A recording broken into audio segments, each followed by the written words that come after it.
Captain Jake Morrison stood on the bridge of his exploration ship and watched the stars through the main window. His crew had been mapping new trade routes for the Galactic Council for 3 months now. The work was boring but important. Every new route meant more money and resources flowing between the different alien worlds that made up their galaxy-wide government. Jake had served the Council for 15 years and never questioned their decisions. Today would change that forever. The communication panel started beeping with an urgent signal. Communications Officer Ryan Carter turned from his station with a worried look on his face. The message was marked with the highest priority codes that Jake had ever seen. Only the Council's top military leaders could send signals with those markers. Something big was happening, and Jake felt his stomach tighten with concern. Admiral Kira Voss appeared on the main screen. She was a Tyrellian with blue skin and 4 arms, who had commanded Council fleets for over 30 years. Her reputation for calm leadership was known throughout the galaxy. But today her usual steady voice carried a note of fear that made Jake's crew exchange nervous glances. She spoke without her normal pleasantries and got straight to the point. Strange things were happening in the Outer Rim territories. Outposts and mining stations had been found completely destroyed. The attacks were precise and deadly. Whoever was doing this knew exactly how to hit their targets for maximum damage. The Council's best investigators had studied the wreckage and found something that made their blood run cold. The weapons used in these attacks were human weapons. Jake felt the air leave his lungs. Humans had been exiled from Council space 50 years ago. The official story was that they had become too violent and aggressive for peaceful coexistence. Their technology was advancing too quickly and their military was becoming too powerful. The Council had given them a choice between strict limitations on their growth or exile to the unknown regions beyond mapped space. Humanity had chosen exile rather than accept restrictions on their development. Dr. Elena Rodriguez was the ship's expert on alien biology and cultures. She had studied the forensic data from the destroyed outposts.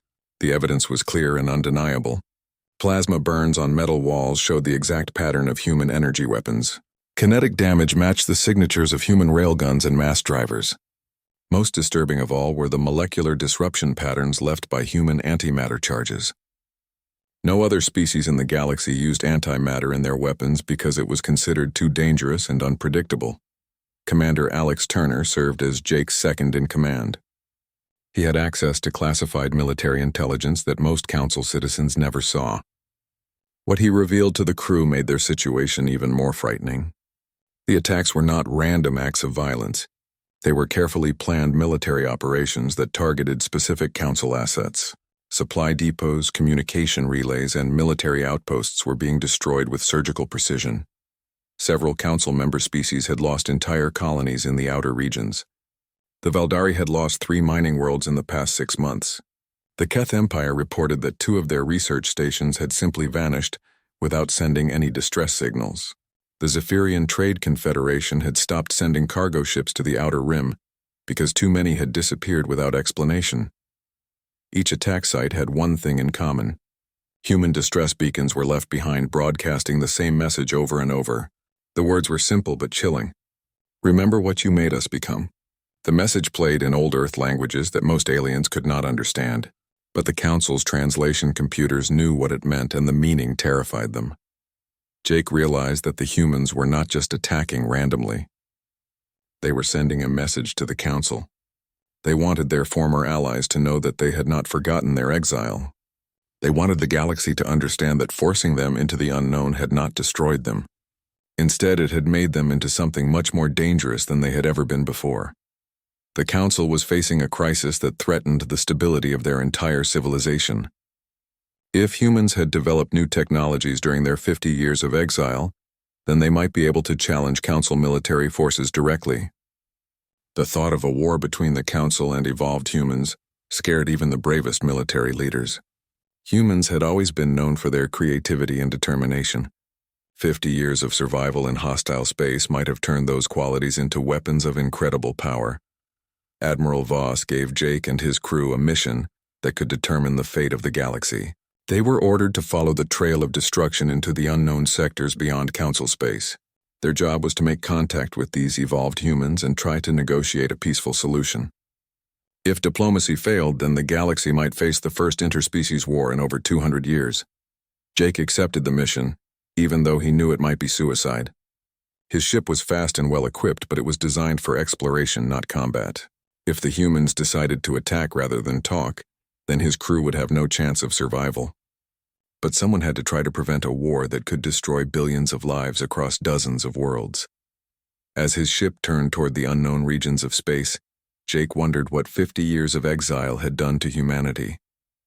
The species that had been forced out of Council space had been innovative and determined, but also capable of cooperation and friendship. What kind of people had they become after decades of struggling to survive in the harshest regions of the galaxy? Would they still be willing to talk, or had their anger turned them into something that could only communicate through violence?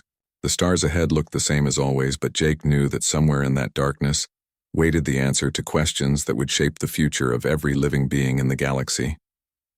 His crew prepared for a journey into the unknown that would test everything they believed about justice, survival, and the true nature of the species they had once called friends. The stellar dawn moved through space like a ghost hunting memories of violence. 3 weeks had passed since Admiral Voss had given them their mission, and Jake Morrison's crew had followed a trail of destruction deeper into the unknown sectors. Navigation Officer Lisa Chen had plotted their course using the attack patterns they had discovered. The humans were not striking randomly. They were following supply lines and hitting targets that would cause maximum disruption to Council operations. Each destroyed outpost told the same story. Overwhelming force applied with surgical precision. The attackers knew exactly where to hit to disable their targets quickly and completely. Security Chief Danny Walsh had served in Council military forces for 12 years before joining Jake's exploration crew. He had seen combat against pirates and rebels, but nothing had prepared him for what they found at the wreckage sites. The Kepler Station mining facility had been one of the most recent attacks. When the stellar dawn arrived, they found a complex that had housed over 3,000 workers, reduced to twisted metal and empty space. The main habitat domes were gone completely. The mining equipment had been melted into unrecognizable shapes. Even the asteroids that the facility had been harvesting showed signs of weapons fire that had turned solid rock into glowing slag. Danny led a team through the wreckage wearing full environmental suits. The destruction was so complete that finding evidence required careful searching through debris fields that stretched for thousands of kilometers. What they discovered made everyone on the crew question everything they thought they knew about human capabilities. The weapons used in the attack operated on principles that seemed to violate the basic laws of physics that governed all known technology. Matter. Disruptors had cut through solid titanium hull, plating like it was soft clay. The cuts were perfectly clean with no heat damage or molecular disruption around the edges. Chief Engineer Maria Santos had never seen anything like it in 20 years of working with advanced technology. The humans had somehow learned to manipulate matter at the atomic level in ways that current science said were impossible. Energy. Weapons had bypassed the station's defensive shields without leaving any trace of how they had done it. The shields were still active when the rescue teams arrived, but the structures they were supposed to protect had been destroyed. Maria spent hours studying the shield generators and could find no evidence of system failure or external interference. The weapons had simply ignored the barriers as if they did not exist. The attack had lasted less than 15 minutes according to the station's automated logs. 3,000 people had been evacuated to emergency shelters in that time. Not a single civilian had been killed in the assault. The humans had somehow disabled the entire facility while avoiding any loss of life among the workers. This level of precision suggested planning and intelligence gathering that must have taken months to complete. Dr. Elena Rodriguez interviewed survivors who had been rescued by council ships. Their stories painted a picture of attackers who moved like shadows and struck like lightning. The human ships had appeared without warning despite the station's long-range sensors. They had used some kind of cloaking technology that was far superior to anything in council databases. Even when the attacking vessels were firing their weapons, they remained nearly invisible to both sensors and visual observation. The psychological impact of the attacks was becoming clear. The humans were not just destroying council assets. They were demonstrating their technological superiority in ways designed to spread fear throughout the galaxy. Every survivor carried the same message back to their home worlds. Humanity had become something far more dangerous than the species that had been exiled 50 years. Hagodot communications specialist Ryan Carter had been monitoring radio signals from across the Outer Rim territories. He discovered that human ships were jamming communications during their attacks, but they were also broadcasting messages on frequencies that only Council military forces used. The messages were short and always the same. "We have not forgotten. We have not forgiven. The debts of your fathers will be paid in full." Jake realized that the humans were not just seeking revenge for their exile. They were hunting specific people, Council officials, military commanders, and corporate executives who had been involved in the decision to force humanity out of known space were being targeted across multiple star systems. The attacks on facilities and outposts were just the beginning of a larger campaign of retribution. Maria Santos analyzed tactical data from multiple attack sites and discovered patterns that revealed the true scope of human capabilities. Their ships could accelerate at rates that would kill most organic life forms. Their weapons could fire from ranges that put them beyond the reach of Council defensive systems. Most frightening of all, they seemed to have unlimited endurance. Human fleets could operate in deep space for months without returning to base for supplies or maintenance. The crew of the Stellar Dawn began to understand that they were not just investigating random terrorist attacks. They were documenting the opening moves of a war that the Council had no chance of winning. 50 years of exile had not weakened humanity. It had forced them to become something that could challenge the combined military might of dozens of alien civilizations. Dr. Rodriguez made a discovery that changed everything. They thought they knew about the human exile. While studying historical records from the attack sites, she found evidence that the Council's decision to exile humanity had not been about preventing war. It had been about eliminating a species that was becoming too powerful too quickly. The Council had feared human innovation and adaptability. They had chosen exile over coexistence because they were afraid of being surpassed by their former allies. As the Stellar Dawn continued deeper into unknown space, Jake wondered if his mission was already doomed to failure.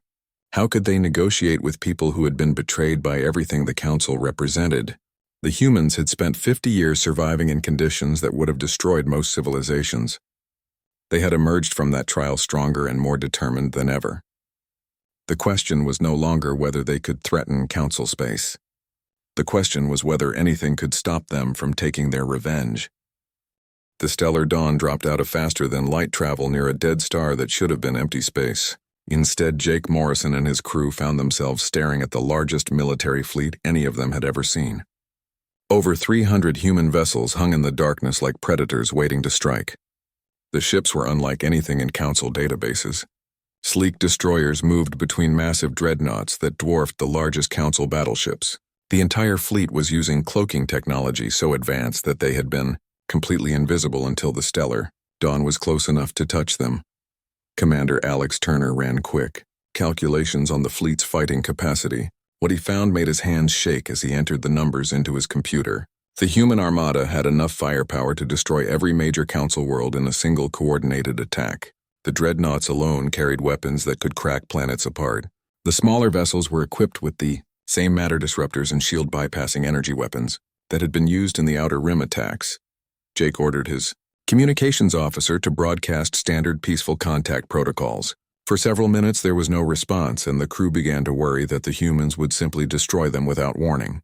Then a voice came through the speakers that made everyone on the bridge freeze with fear. The accent was unmistakably human, but the tone was cold as the space between stars. Admiral Kate Sullivan commanded the human fleet from a ship that was 3 times larger than anything the Council had ever built. Her message was simple and direct. The Stellar Dawn flew under the banner of the species that had cast humanity into the void. She wanted to know why they should not add another ship to the debris fields that marked human territory. Her words carried the weight of 50 years of anger and the promise of violence that could end worlds. Jake responded with complete honesty. He told Admiral Sullivan that his crew had been sent to prevent a war that would destroy billions of lives. He admitted that the Council had made terrible mistakes in the past. He asked for the chance to understand what humanity had become and what they wanted from the galaxy that had abandoned them. His words seemed to hang in space for an eternity before Sullivan agreed to allow a small delegation aboard her flagship. The human ship was a marvel of engineering that defied everything the Council knew about technology. The corridors were wider and taller than necessary for human physiology. Jake realized that the spaces had been designed for beings who were larger and stronger than the humans who had been exiled 50 years ago. When Admiral Sullivan met them in her ready room, the changes in human evolution became immediately apparent. Sullivan stood nearly 7 feet tall with muscle definition that spoke of enhanced strength and endurance. Her eyes were larger than normal human proportions and seemed to glow with an inner light that allowed her to see clearly in the dim lighting that filled the ship. When she spoke, her voice carried harmonics that suggested modifications to her vocal cords. She was still recognizably human, but she was also something new and potentially dangerous. Chief Medical Officer Dr. Greg Hoffman had brought portable medical scanners that could analyze biological samples without invasive procedures. What he discovered about human evolution made him question everything he knew about genetic adaptation. 50 years of exposure to cosmic radiation and experimental modifications had created humans with enhanced reflexes, improved intelligence, and the ability to survive in environments that would kill most organic life. Admiral Sullivan revealed the true scope of humanity's transformation during their meeting. Forced to survive in the harshest regions of space, they had mastered technologies that the Council deemed too dangerous to pursue. Temporal manipulation allowed human ships to move through time as well as space. Quantum consciousness transfer meant that human individuals could survive the destruction of their physical bodies. Weapons that could destroy planets by destabilizing their cores had given humanity the power to threaten entire star systems. The Admiral presented Jake with evidence that changed everything he believed about human exile. Classified Council documents proved that the decision to force humanity out of known space had not been about preventing war. It had been about eliminating a species that had become too powerful too quickly. The Council had feared human ingenuity and adaptability. They had chosen exile over coexistence because they were terrified of being surpassed by their former allies. Dr. Elena Rodriguez studied the documents with growing horror. The evidence showed a conspiracy that reached the highest levels of Council government. Military leaders, political figures, and corporate executives had worked together to engineer humanity's exile. They had deliberately created conflicts and then blamed human aggression for the resulting violence. When humanity had offered to accept restrictions on their military development, the Council had rejected their proposals and demanded complete submission or exile. Jake learned that the humans had tried to return to Council space multiple times during their 50 years of exile. Each attempt at peaceful contact had been met with military force. Council fleets had attacked human ships without warning or provocation. Thousands of humans had died in these encounters while trying to negotiate for the right to return to their former homes. The Council had documented these attacks as defensive actions against human aggression. Admiral Sullivan explained how human society had restructured itself around survival and retribution. Every human child was raised with complete knowledge of the Council's betrayal. Generations of humans had been taught that the galaxy was filled with species that could not be trusted. They had learned that cooperation was weakness and that only strength could guarantee survival. The philosophy of absolute self-reliance had become the foundation of their civilization. Colonel Steve Parker served as Sullivan's tactical advisor, and he revealed the final phase of humanity's plan for revenge. They were not planning random attacks on Council territory. They had developed a comprehensive strategy for dismantling the Council's power structure through coordinated strikes on military, economic, and political targets. The goal was not conquest but complete destruction of the system that had betrayed them. Jake realized that his crew was witnessing the preparation for a war that would reshape the galaxy. The humans had the technology, the numbers, and the motivation to challenge every major civilization in known space. They had spent 50 years planning their return, and now they were ready to collect payment for decades of suffering and isolation. The question was whether anything could convince them to choose justice over revenge. Admiral Sullivan gave Jake and his crew access to human historical records from their years of exile. The documents told a story of incredible hardship and remarkable adaptation. Millions of humans had died in the early years as they struggled to survive without adequate resources or safe worlds to colonize. Those who survived had learned to build cities in asteroid fields and establish bases near black holes to harness energy that no other species could use. Admiral Kate Sullivan agreed to a temporary ceasefire to share humanity's story with Jake Morrison and his crew. What they learned during the next several days changed their understanding of survival, adaptation, and the true cost of betrayal. The humans had not simply endured 50 years of exile. They had been forged in the fires of cosmic hardship into something that transcended their original nature as a species. Colonel Steve Parker served as Sullivan's tactical advisor, and he revealed the horrific journey that humanity had endured after their forced exile from Council space. The early years had been a nightmare of death and desperate survival. Human colony ships had been designed for short journeys between established worlds. They were never meant to sustain populations for decades in the empty regions beyond known space. Millions of humans had died from equipment failures, resource shortages, and exposure to cosmic radiation that slowly poisoned their bodies. The survivors had been forced to make choices that would have destroyed most civilizations. They had cannibalized their colony ships to build emergency habitats on dead worlds and floating platforms in empty space. They had conducted genetic experiments on themselves to adapt to environments that human biology was never meant to endure. They had sacrificed individual lives to save their species, and in doing so had created a culture that valued survival above all other considerations.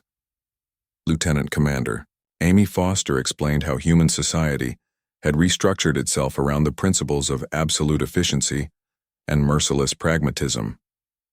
Traditional concepts of individual rights and democratic government had been abandoned in favor of systems that maximized survival potential.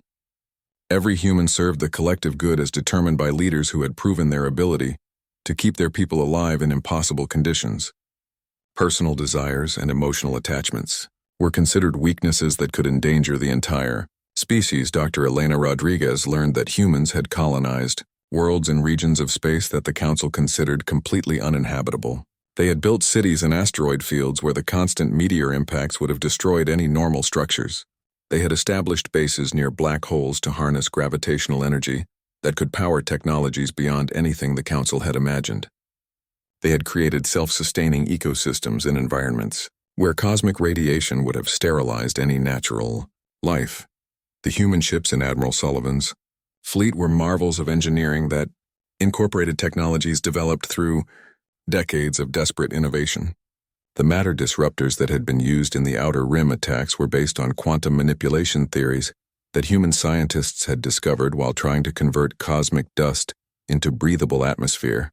The shield-bypassing energy weapons used principles of dimensional physics that humans had learned while building bases in regions where normal space-time was distorted by gravitational anomalies. Jake Morrison realized that the humans were not planning random revenge attacks against Council territory. They had spent 50 years developing a comprehensive strategy for dismantling the political and military structure that had betrayed them. General Linda Hayes served as Sullivan's strategic commander, and she revealed the scope of their final plan. They intended to launch coordinated strikes against every major Council world simultaneously in an operation that would cripple the galaxy's government permanently. The attack would begin with the elimination of Council military leaders who had been involved in humanity's exile. Assassination teams were already in position throughout Council space using cloaking technology that made them invisible to any known detection methods. The second phase would target economic infrastructure including trade routes, manufacturing centers, and resource extraction facilities. The final phase would destroy the Council's political structure by eliminating government, leaders, and rendering their homeworlds uninhabitable. Chief Medical Officer Dr. Greg Hoffman studied human genetic modifications and discovered changes that went far beyond simple adaptation to hostile environments. Human children were being born with enhanced intelligence that allowed them to process information at rates that would overwhelm normal neural structures. Their reflexes had been accelerated to levels that made them capable of reacting to threats faster than most alien species could perceive them. Most disturbing of all, they had developed the ability to survive in vacuum for extended periods without life support equipment. The modifications were not random mutations caused by radiation exposure. They were the result of deliberate genetic engineering programs that had been implemented to ensure human survival in the harshest conditions imaginable. Human scientists had experimented on their own species with techniques that the Council's ethics committees would have classified as crimes against sapient life. The results had created humans who were superior to their original form in almost every measurable way. Jake faced an impossible moral dilemma as he learned more about humanity's transformation. The Council had indeed committed terrible crimes against the human species. The evidence of conspiracy and betrayal was overwhelming and undeniable. But the humans' plan for revenge would result in the deaths of billions of innocent beings who had played no role in the original decision to force humanity into exile. The cure for injustice would create suffering on a scale that dwarfed the original crime. Admiral Sullivan showed no interest in compromise or negotiation when Jake proposed alternatives to total war. She explained that humanity had tried peaceful approaches multiple times during their exile. Every attempt at communication had been met with violence. Every offer of reconciliation had been rejected. The Council had made it clear that they would never accept humanity's return to galactic civilization. The only remaining option was to destroy the system that had rejected them and build something new from the ruins. Commander Alex Turner studied tactical data about human military capabilities and reached a terrifying conclusion. The Council's combined fleets would have no chance of victory in a direct confrontation with the human armada. Human ships were faster, more heavily armed, and protected by defensive systems that could deflect any known weapons. More importantly, human commanders had 50 years of experience fighting for survival in conditions that would have broken most military organizations. Dr. Rodriguez made a discovery that offered a potential path toward peace. While studying human historical records, she found evidence that not all humans supported the plan for total revenge against Council space. A significant minority believed that their species should focus on building a new civilization rather than destroying the old one. These humans argued that the resources and energy required for galactic war would be better spent on exploration and colonization of new territories. The division within human society created an opportunity that Jake had not expected. If he could convince enough humans to reject the path of revenge, then the planned attack on Council space might be prevented. But he would need to offer them something more appealing than the satisfaction of destroying their enemies. He would need to show them a future where humanity could achieve greatness through creation, rather than destruction. Time was running out for any chance of peaceful resolution. Admiral Sullivan had given her fleet commanders the authority to begin their attack if Council forces made any aggressive moves toward human territory. Scout ships were already reporting increased military activity near the border between Council space and the unknown regions. The galaxy stood on the edge of a war that would determine whether cooperation or domination would shape the future of interstellar civilization. Captain Jake Morrison knew that he had one chance to prevent a war that would consume the galaxy. During his final meeting with Admiral Kate Sullivan, he proposed an alternative that could satisfy humanity's need for justice without requiring the destruction of billions of innocent lives. Instead of military revenge, he suggested a public revelation of the Council's crimes that would force them to face legal consequences for their betrayal of humanity 50 years ago. Communications Officer Ryan Carter worked with human technicians to establish secure communication channels that could broadcast evidence throughout Council space without interference from government sensors. The transmission systems used quantum entanglement principles that made them impossible to block or trace. Within hours, every major world in the galaxy would receive documentation of the conspiracy that had led to humanity's forced exile. Dr. Elena Rodriguez and Dr. Greg Hoffman collaborated to create a comprehensive record of human suffering and adaptation during their years in the unknown regions. The evidence included genetic damage caused by cosmic radiation exposure, technological achievements born from desperate innovation, and personal testimonies from thousands of human survivors. The documentation painted a picture of deliberate cruelty followed by remarkable resilience that no reasonable observer could dismiss or ignore. Admiral Sullivan initially rejected Jake's proposal with the cold fury that had sustained humanity through 5 decades of exile. She argued that legal justice was meaningless when applied to crimes of such magnitude. The Council had demonstrated their true nature through actions that spoke louder than any court proceedings could address. Only military defeat would teach them the consequences of betraying a species that trusted them. Colonel Steve Parker and other senior human commanders began to see the wisdom in Jake's alternative approach. A public revelation of Council crimes would achieve humanity's primary goal of exposing the truth about their exile. It would also demonstrate human technological superiority, without requiring the massive casualties that total war would bring. Most importantly, it would force the galaxy to choose between supporting justice for humanity or defending the corrupt system that had betrayed them. The human fleet divided into factions as news of Jake's proposal spread through their ranks. Hardliners led by Admiral Sullivan wanted total military victory that would leave humanity as the undisputed rulers of galactic civilization. They argued that anything less than complete conquest would leave their enemies free to plot future betrayals. Only by destroying the Council's ability to threaten humanity could they ensure their species' permanent security. Commander Julie Brooks represented a growing faction of younger humans who had been born during the exile and raised on stories of their people's suffering, but they had also been taught about the achievements that human civilization had accomplished before their banishment from Council space. They believed that humanity's greatest strength had always been their ability to build rather than destroy.